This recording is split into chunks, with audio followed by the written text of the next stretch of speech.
Welcome back to another Doors to Deals episode. I'm your host, Caleb, and I have Jim here with me today, and we're interviewing Rob Fogalia.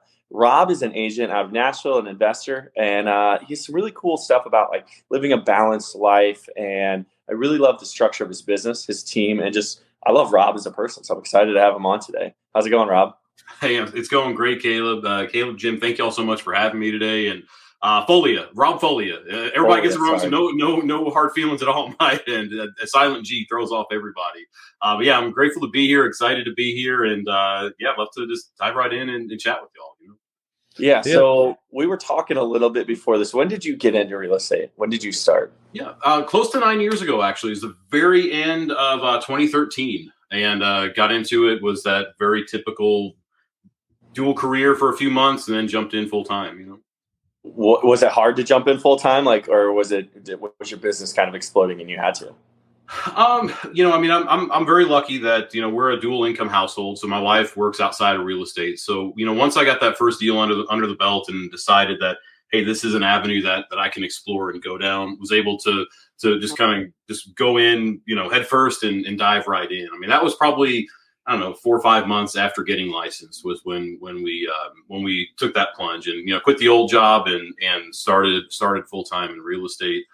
I mean, hard's relative, I guess, but I mean, just had to grind, had to put the work in, Yeah, it's you choose your hard. That's kind of like a little saying I like, is like, it can be hard to work a 9 to 5. It can be hard to get started in real estate. It can be hard to be broke. It can be hard to be rich. Choose which hard you want and go after that hard. Absolutely. I love that. I think that's a good, like, I don't know who told me that, who I got that from. So sorry, I know I'm quoting somebody, but yeah, you choose your hard. So 9 years. When did you decide that you wanted to start buying investment properties? Probably within that first year or two. I don't know if I can give you like an exact date, but I started talking with people about rental properties. I would just have a client, a prospect, even a friend who would reach out and ask a question about it. And it just started piquing my interest. I didn't have any experience on that side of things before. That wasn't, my family I didn't grow up in real estate, didn't have anything to do with this world, if that makes sense. And so I had no clue about it, and just had a few mentors in the office too that we would just have conversations about it. It just started to pique my interest. And I still remember reading Rich Dad, Poor Dad for the first time. And I was like, that might be the moment, I guess, now that I'm thinking out loud, like reading that book might have been like, hey, that's an avenue I want to explore and go down, That's so funny. So I had a moment when my dad read Rich Dad Poor Dad on the way to Florida that really like made me think a lot about investing, and I've talked about it on here quite a bit. So that's funny you say Rich Dad Poor Dad. I feel like that book has shaped so many people's lives up and mindsets. It's one of the best. And the other thing that I really want to reiterate to the audience that you just said is you didn't come from real estate. You did not invest in real estate. You didn't really know what you were doing, but you went out, you read books, you searched for people that knew what they were doing, and you were able to start buying properties because of that. So 1 to 2 years in, you're thinking about it. When did you pull the trigger and buy your first? We bought our first, we closed on, I think it was January of 16. So about 2.5 years into it, somewhere right in there, it was when we closed on it. And that was a rental. It was actually a HUD foreclosure, back when you could find those. And it was a small little 2-bed, 2-bath HUD foreclosure in Murfreesboro, just about, 40-ish minutes outside of Nashville, and, college town, rental property. And I needed a little bit of work, which wasn't so bad. And yeah, it was a good rental. We actually sold it this year and 1031'd it into another rental. However, it was a solid rental for us for 6 years. I love Murfreesboro. There's a place called Koji Express there that I think should be a nationwide chain. It is the best hibachi food that you can get in a drive-thru ever. Murfreesboro is amazing. I gotta try Koji Express. I gotta try that. Dude, it's unbelievable. Only Caleb Davis can sell someone on a restaurant in a city that he doesn't live in. It is really? So free in there. I'd like to go, but I don't know when I'll be there next. Yeah, if you're ever visiting MTSU, Koji Express, I just want to reiterate something that a lot of people are like, oh my God, I don't know how to get started. It's taking so long. It took you 2 years. I'm sure there was a lot of process, a lot of steps, a lot of learning to get to that point. Too often people get so hung up on like, I want to buy real estate. How do I do it now? There's a process. There's, you got to get around the right people to figure out how to do it.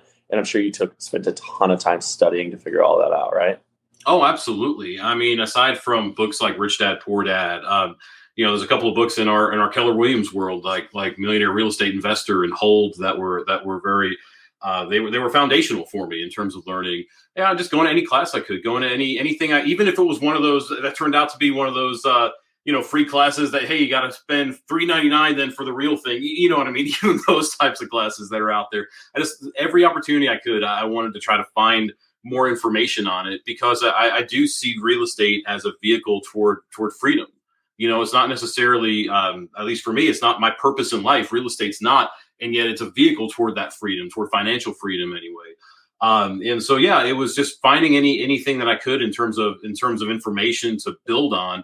And then on top of that, I mean, from a financial perspective, I mentioned I quit my old job. My old job was retail management. That was my first career out of college. It wasn't for me, and yet I did it for a few years. I was one of those early 20 somethings that didn't listen to the advice of putting money away in a 401k or anything like that. So by the time I left, when I was 27, 28, I think I had about 10 grand in there. So I just thought, what am I going to really do? Roll that over into another 401k? That was part of our down payment for that first rental property is what I'm getting at. So there are ways to find and make it happen for anybody who's out there and they're thinking, hey, how do I buy that first home? Like, you got to just think outside the box and figure things out. Absolutely. The one thing I really want to talk about today and hit on, which I think is so cool about you, is like balance and how you live a balanced life. Can you tell us, what a balanced life is to you? And then maybe we'll get into some nuggets of how people can live that life too. Absolutely. Well, in terms of what a balanced life is for me, I mean, balanced life is being able to be present. I guess that's probably the easiest way I can summarize it. Being present with those that I care about and what I care about. It's not grinding too much in some way. What did I say about real estate? It's a vehicle for freedom, for financial freedom, yet it's not my purpose in life. Knowing that it's not why at least for me, and I don't believe it's the reason I was put on this earth, it's not something I want to grind at for 60, 70, 80 hours a week, because it's not, again, it's not that thing that's driving me. And so, my point behind that is I want to make sure that I've got time to devote to the things that matter to me. My family, for one. My wife, we've got a 2-year-old daughter. She'll be 2 in January. I want to spend time with them. There's no substitute for that. I can't get that time back. And so I want to make sure that I'm as present as I can be.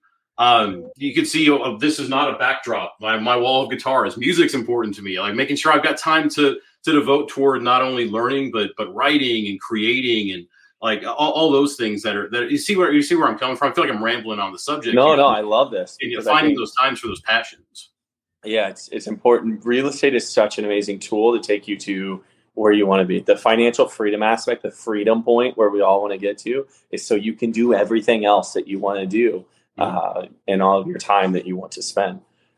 So how do you view how is real estate? What are some where you want to be with your balanced life, and how do you see that you're able to have be present more because you have a more balanced life? Yeah, I think for me, it starts with boundaries. It starts with boundaries inside of from the sales aspect of it, boundaries of when I'm working. I work very traditional business hours, not real estate business hours, not the 24/7. Call me and I'll answer that type of thing, but the traditional basically 9 to 5 type of hours. And I say basically because I don't punch a clock. Today I called somebody at 8:30. I wasn't waiting until 9 to call them and.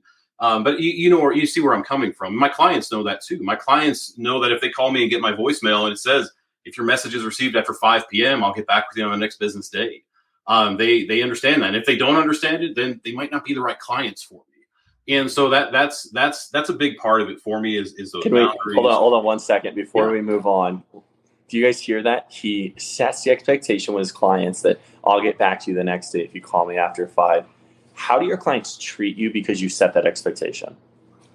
Honestly, I don't think any differently than any other professional out there. Meaning, like if you called your accountant and it was Friday at 7 p.m., are you expecting your accountant to call you back by 7:30 or even Saturday morning? Or are you expecting your accountant to call you back Monday morning? At least for me, I'm expecting that Monday call.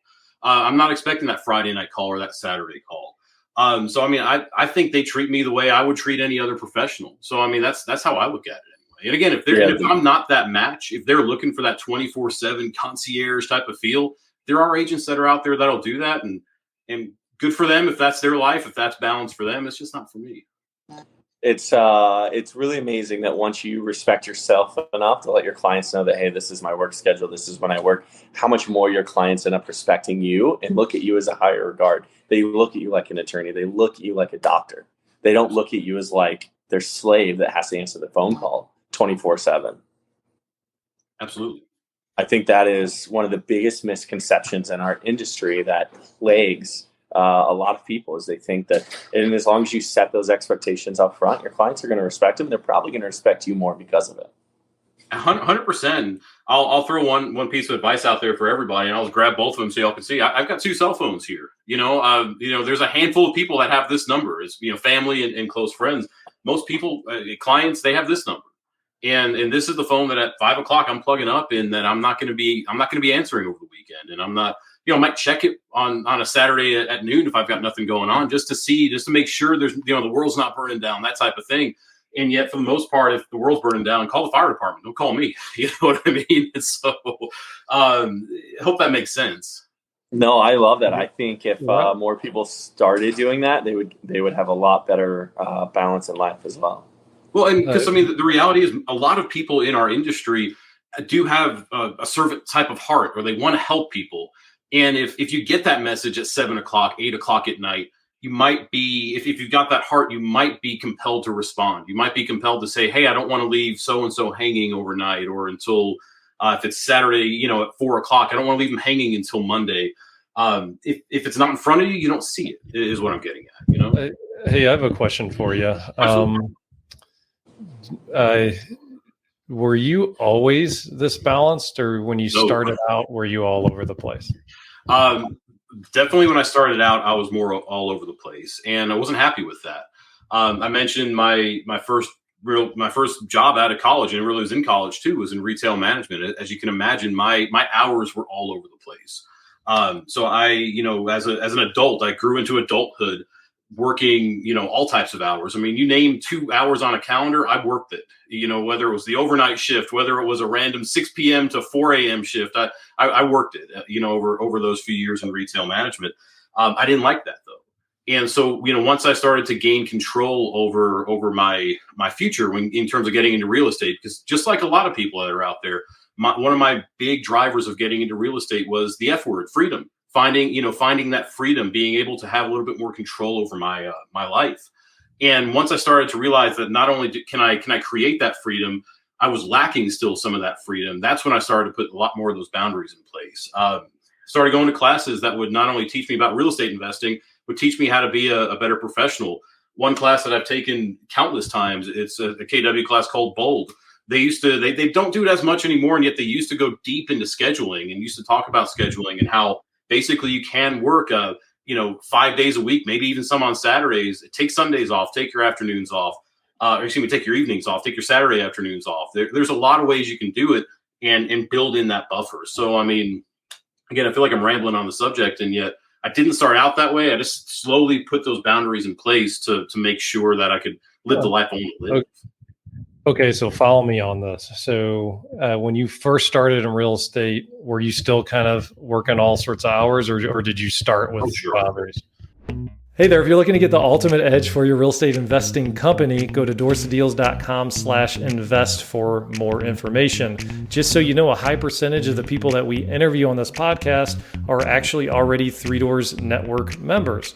And our network members have a lot of extra resources. They have access to an online training vault with over 3 years worth of content in it. They have access to vendor savings like our Home Depot discount that's literally saved thousands of dollars for members.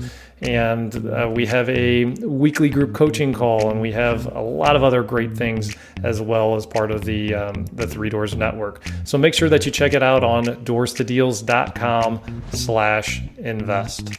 So when you first started in real estate, were you still kind of working all sorts of hours, or did you start with boundaries?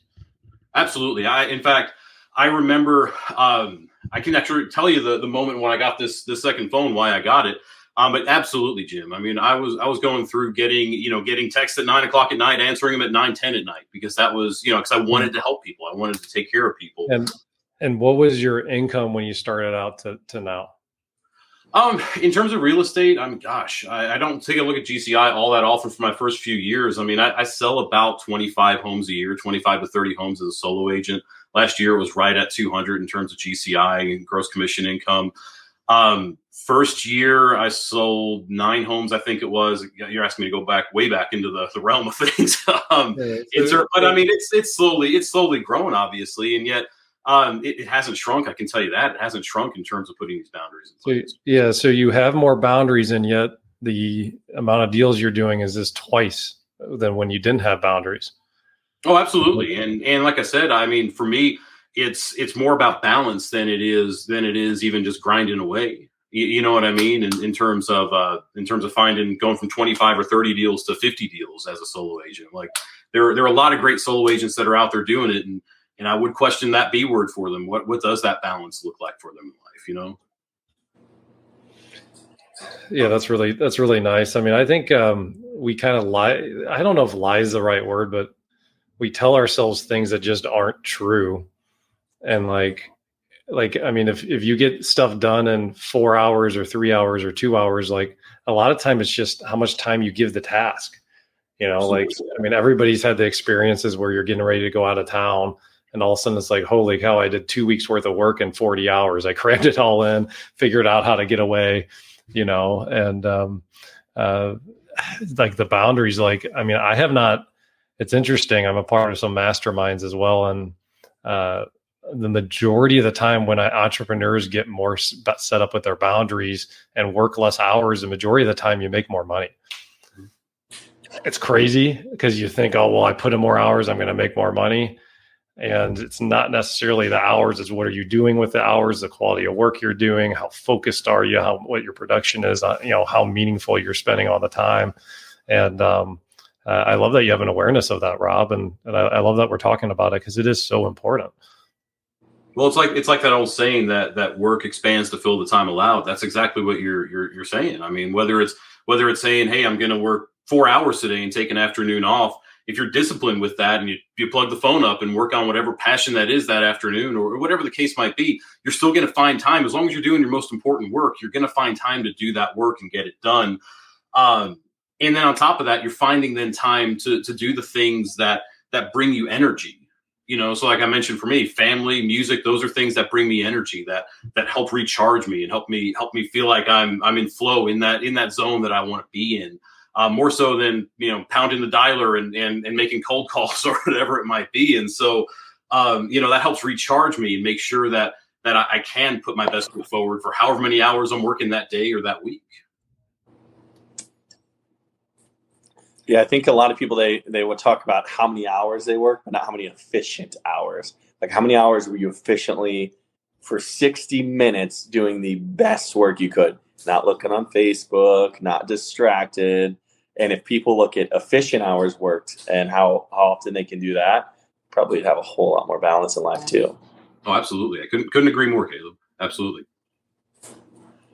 Cool. So I love that you, like, I don't know, everything about your business excites me because it's very different from what KW tells everyone to do. You're not trying to build a huge team. What's your goal as far as like real estate you want to own? How many properties do you want to buy?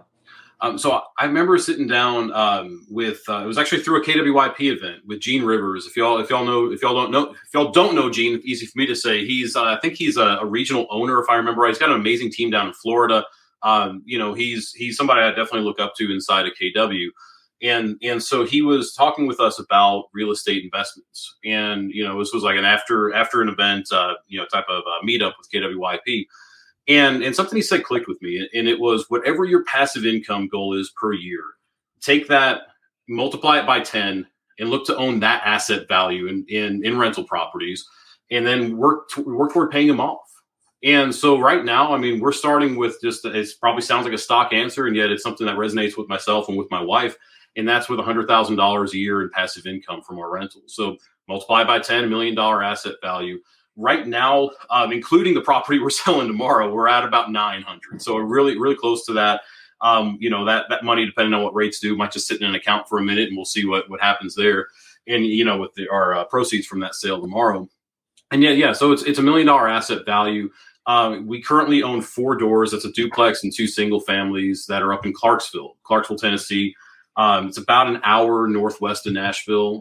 I dig Clarksville just because it's got the Fort Campbell base up there. It's got Austin Peay. It's got a great built-in rental market. It's also close enough to Nashville, especially if you're close to the interstate, to where, because gosh, our rentals, I guess, are closer to 45 minutes from downtown Nashville. You could have some people that come in. Anyway, I'm rambling on the subject, and yet that's what we're aiming for. Basically, $1 million in asset value right there. Ends up being about 5 or 6 doors, depending on what our next one looks like. So, Rob, before we got on the call, you mentioned flipping versus rentals, and yes, let's go into this just a little bit Sure. on this topic. I think this is really important to kind of hash out. So you just recently did a flip. Let's get into that.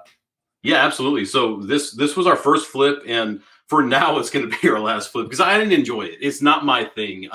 I don't want to create another job for myself in terms of even if it's just simply managing that flip. It wasn't fun for me.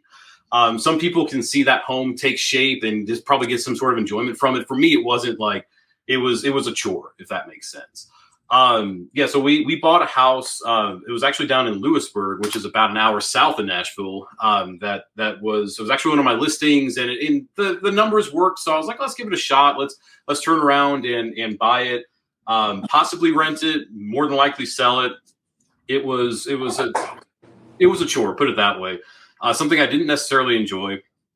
I was definitely creating more of a job for myself than the passive aspect of rental real estate, which is what I like. That's the whole reason. Like we talked about Rich Dad Poor Dad early on in this call, right? What he's talking about, the rat race in there and escaping the rat race and the passive income that you're getting from your investments. That's what always attracted me to rental properties.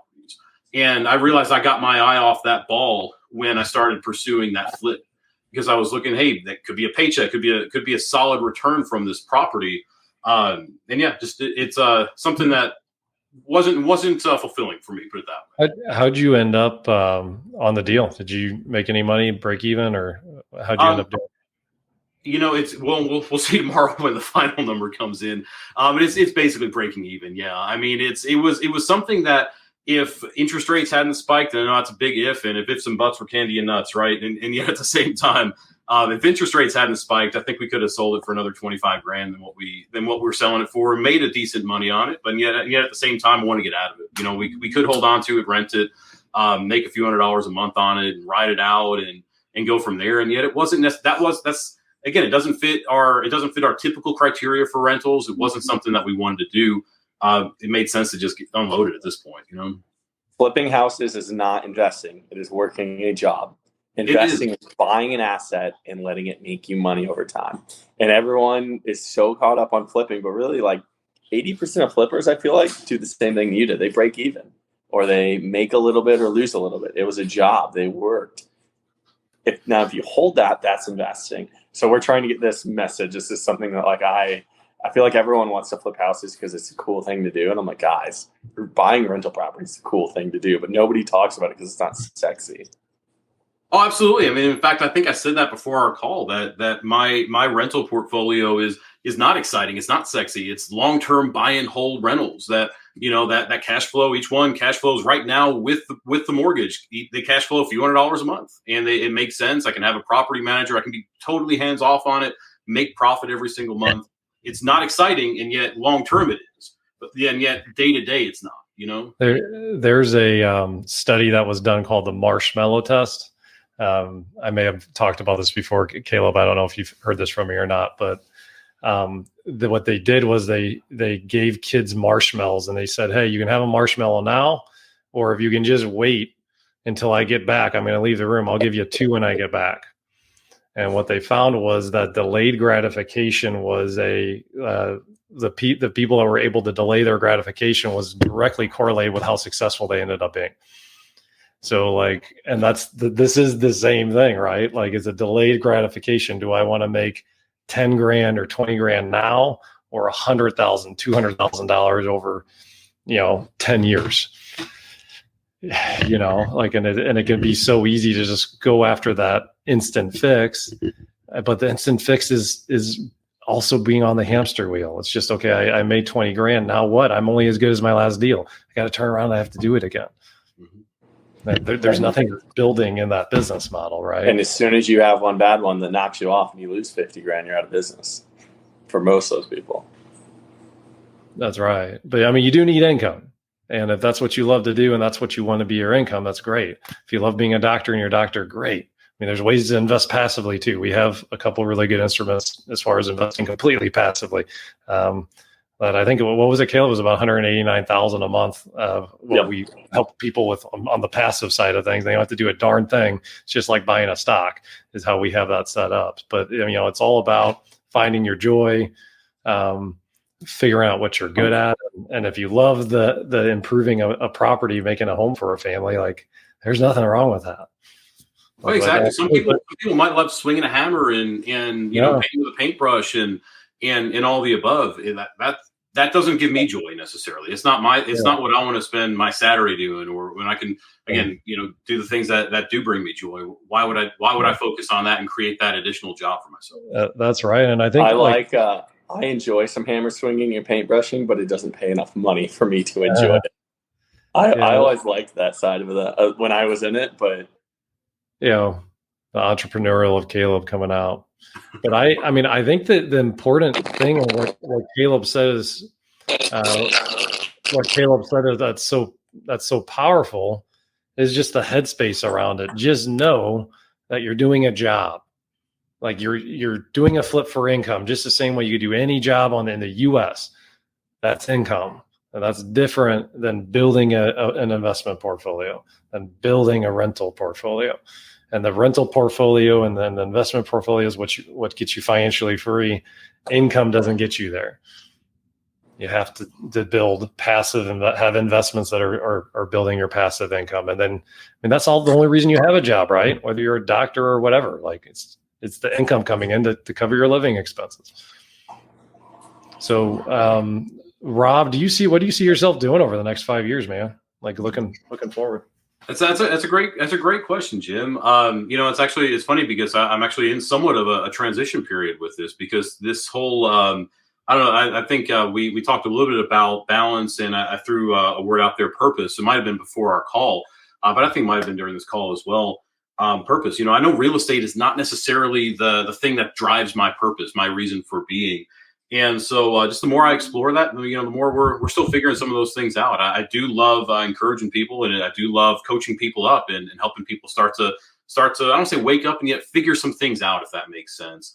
And so it might be getting into coaching. We'll see where the world takes me here over the next little bit. But that's part of it for me, if that makes sense. And that was probably a very, very vague answer for your specific question. No, that's okay. So, the biggest thing I would tell you, and Caleb would echo this, is like, whenever I've been uncertain about the future, I really spend time like writing down like a vision on like where I want to go.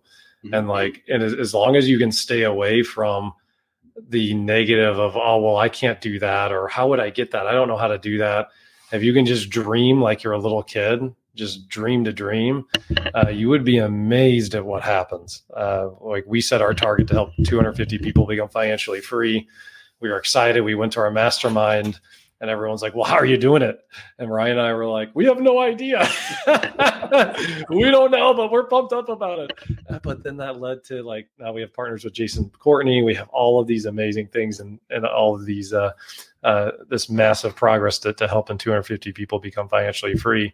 And the crazy part of it is that goal started, we had no clue. We didn't know what investment strategy we were going to do. We didn't know how we were going to get there, but we wrote it down. And then all of a sudden, then the world kind of opens opportunities up for you. So I'd highly encourage you to do that. I know it's worked for me at an incredible level over the years. And I think Caleb can echo that too.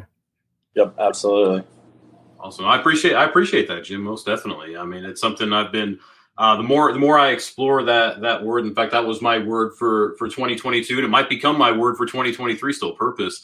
The more I explore that topic, and the more I dive down that road, the more I do see exactly like you said about dreaming big and realizing that there are endless possibilities out there. That's what makes sense. I'll go back to my soon to be That's 2-year-old. absolutely right. She's if there's a reason we have to watch our toddlers, because otherwise they're going to jump off the bed because they think they can fly. And you know what I'm trying to say? Like they've got that type of imagination. They can dream big like that. I do think at some point we lose that, and tapping back into that is important. So I appreciate that. Yeah, Cool. absolutely. So how do people get a hold of you, Rob? Yeah, absolutely. So they can, for social media, the easiest way is going to be on Instagram. I'm on Facebook every now and then. However, Facebook gets a little too political and too much of people just bragging, in my opinion. So I go on Instagram a lot. It's just simple. It's just my name, at Rob Folia on Instagram. No spaces, no dots, no underscores, just at Rob Folia on Instagram. They can always email us too, info@foliaproperties.com, info at my last name properties.com. Feel free to email me there as well. And if you want to check out my music, just type in my name on anywhere, Spotify, iTunes. They can always check it out on there as well. That's a wrap, guys. For additional resources, go to doorstodeals.com. And don't forget, we're already generating over $186,000 per month in passive income for people in our world. And we're just getting started, and we can help you out as well. So if you want to grow your passive income, we have multiple options available. The first step is for us to get to know each other better. Give us a call or send us over a text message at 314-310-4886 to get started. And finally, go out, live your purpose, and above all else, go after your dreams. Till next time. Thanks for tuning into this show. For more episodes and resources that will unlock doors to deals, check out our website, doorstodeals.com.